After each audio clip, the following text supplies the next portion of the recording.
I've come to believe that nothing really surpasses the power of the private sector.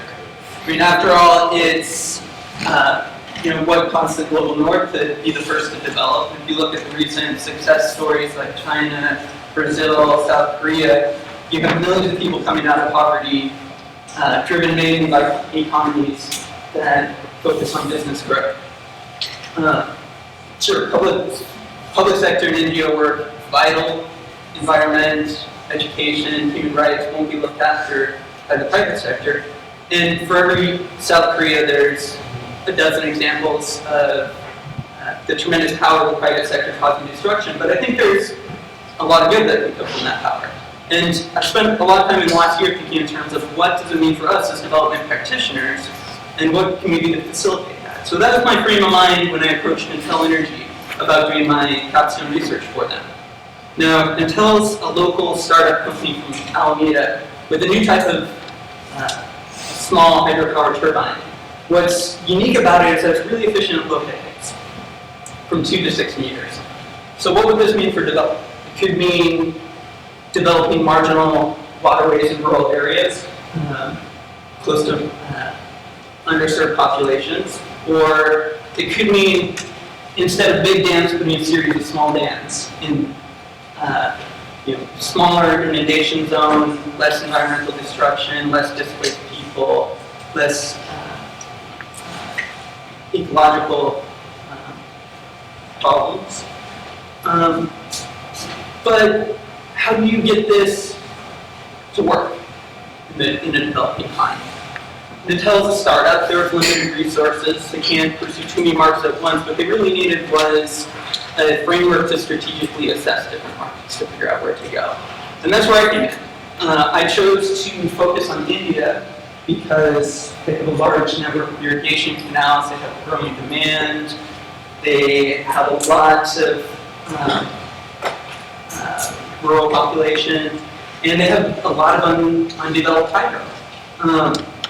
So I did several things for them. I looked at financial viability, and yes, there's cost modeling which showed sufficient internal rates of returns to expect lots of investors. I looked at customer segmentation and types of projects being done, and there is a clear path to market and a strategic way to go about it. I looked at market size, and if you just look at the hydropower sites that have been identified with the flow rate and head height, where a hydrogen would be the ideal technology, it's probably around a $2 billion market. But that's not the full picture.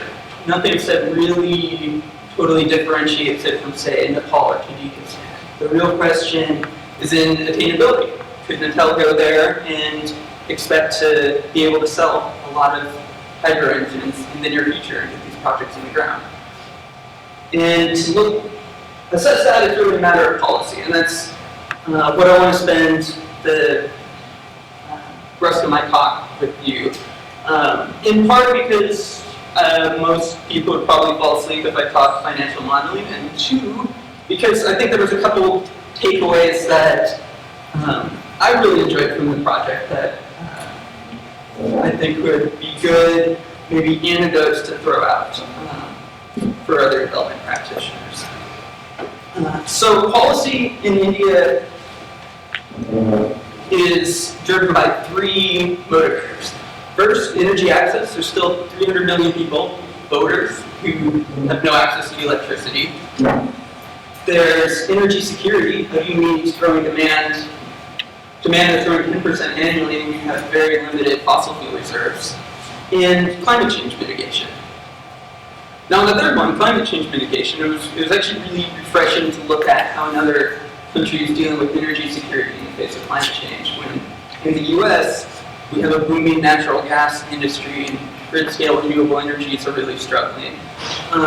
While in India, right now, 13% of their energy is coming from renewable sources, and they have targets to hit 20% by 2020 that the government is pursuing really aggressively. Now, this does differentiate India from the other countries. That their tariff structures are designed specifically to incentivize the right amount of investment in hydropower to meet these targets. does make it an attractive place to go. Now, oh boy. So the first antidote is to think globally. For us as development practitioners with our new innovations, technologies, and interventions, maximize your impact might be a matter of just looking for the right country that's at the right time and being willing to be flexible. And on energy access,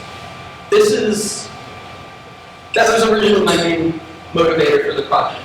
Right? Like everybody else, wanted to help bring electricity access to the most underserved, and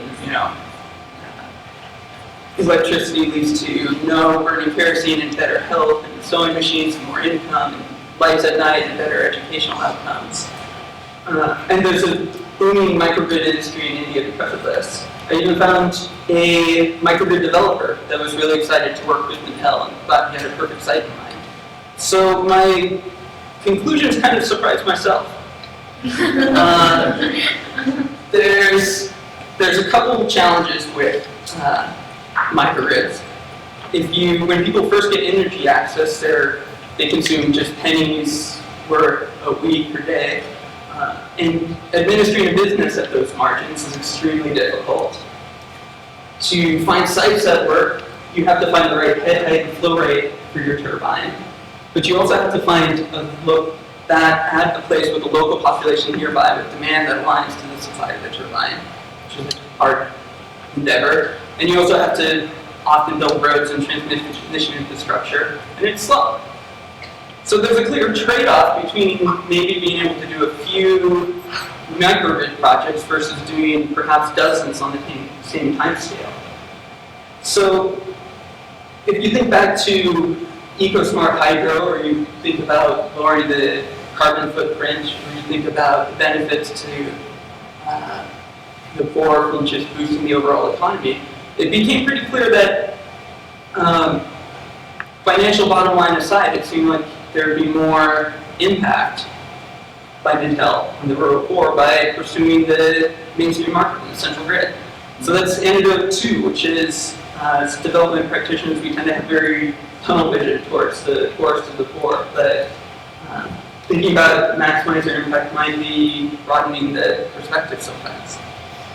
And then lastly, I have one more antidote for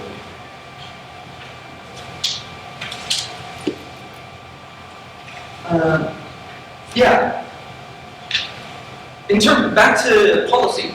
India only opened up the energy sector to private investment about 10 years ago. Now it's a total semi-liberalized mess of subsidies and regulation, and the grid rarely works. But if you compare that to the US, where we're stuck in an AC transmission paradigm, we need full reliability. The existing state or infrastructure makes distributed generation challenging.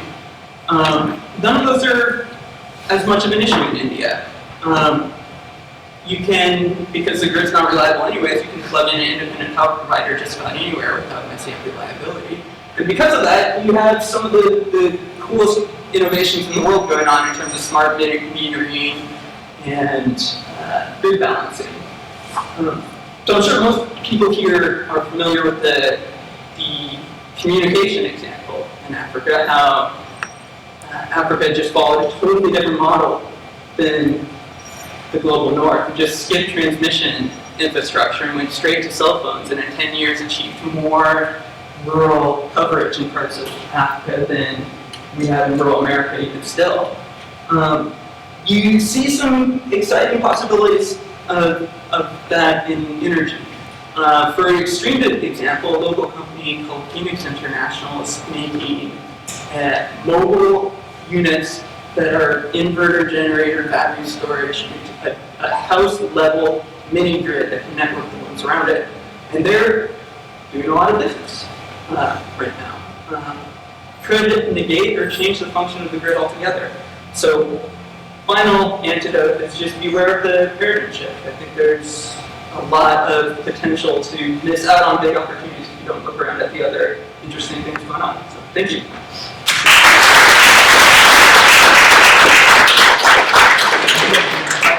Question? No? All right. Yeah. I can just take compliments if you don't. No questions? Okay. On the side, what type of mechanism do you decide about the appropriate scale of the human physical development? What type? For the hydro engine itself, what scale it'd be at? I didn't decide anything, they just built one. That's the size of the market. Do you know, did you figure out what was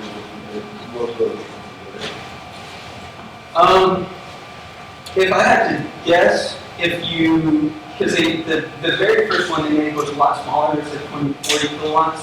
And if you look at the levelized cost of energy on those, it just works out to be quite a bit more. And I think when we get to about 300 kilowatts, was where it started to become competitive with the mainstream turbines. Yeah, James. Is this product appropriate for municipalities or single household, like a ranch, or what scale is it? So probably in a couple of years they'll have many sizes. The one that they're trying to do right now, 300 to 500 kilowatts, that would be about 15 to 20 American households, or probably 5 to 6. No, more than that. Probably a cluster of 10 to 15 rural villages are getting electricity for the first time. But you can, for a site with sufficient flow rate, you could put many side by side by side and scale up to whatever size you need. Yeah. Would there be any potential conflicts between people upstream and those downstream, especially yeah, I mean, as much as with any hydro project, there's going to be would it be better than other options, better than big hydro or high-head dams? Yeah, absolutely. Yeah, sure. I'm not sure if I got this right. So, on the one hand, India has this major challenge in terms of energy security. At the same time, it's kind of let go and let the private sector do all this chaotic come what may. Is that what's happening? That doesn't sound like the India So instead of having a model where it's government-owned utilities and power plants are getting funded by governments, they are opening up to private companies to develop the power plants and building tariff structures around encouraging that. And the role of government continues, or is They just can't keep up. I mean, 40% of the population still doesn't have access, and they can't. They don't have the capacity to expand the network fast enough, so they're becoming much more open to private sector and third-party involvement. Not so much in the board technology and other energy, but they're so far behind. They just have to open it up. there's no distinct people that really suffer from competition because they don't know what's in that. 20 years from now, these companies will prevent other things. Then they will be more good. And it's less private sector driven for some areas of the energy industry.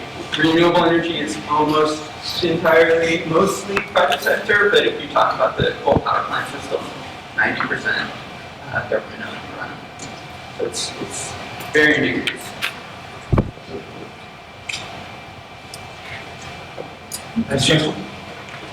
Could you talk a little bit more about other alternative solutions and how I guess natural hydropower would compare with them? Are there other sources of energy? Other renewables? Yeah. Yeah, there's a bunch. What India actually Why does. in the local context of those? Yeah. What India does is they look at every renewable energy differently, and they look at the levelized cost of energy for the life of the project, and take an average, and that's based off of an average of capital costs over the last 10 years of projects that have come in, and sets the tariff differently for each state, for each type of renewable energy based on just having a little more than the levelized cost of energy so they can be profitable. So in theory, if they're actually successful in the tariffs, any renewable energy would be totally comparable.